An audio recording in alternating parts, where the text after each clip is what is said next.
look at Opel, they have never retro models. But when you look at this car, the first memory is the Opel GT. Why did you choose for this design?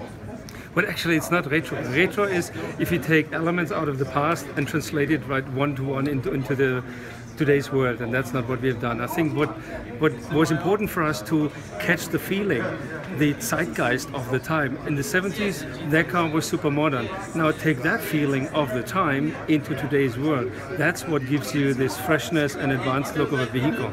So yes, of course, there are a few elements you may think like, hey, this is retro, but if you have them next to each other, side by side, and we did this, there's no connection at all, other than the proportion, which is a gorgeous proportion there with the experimental, with the production car, and a similar gorgeous proportion over here. Size, it's both a small, slim, and not very big.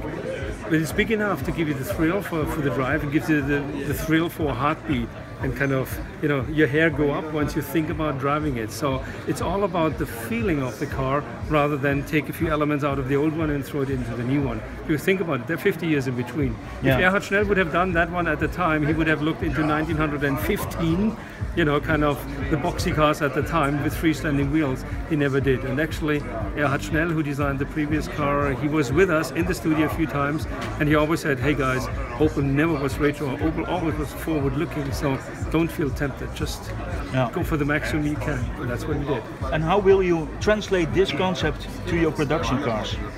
Well, that's a good question. I think we will talk at a given time whenever I have something ready for you to show. In the moment, there's no statement yet. But can we expect something in the spirit of this car? Well, actually, within 3 years? The Opel GT is standing for the brand, not only for a car. And it's a evolution of the form language. So with the Monza, we have done the next big step, and you see the scale model of the Monza standing here right next to you. And the GT takes you to another level up.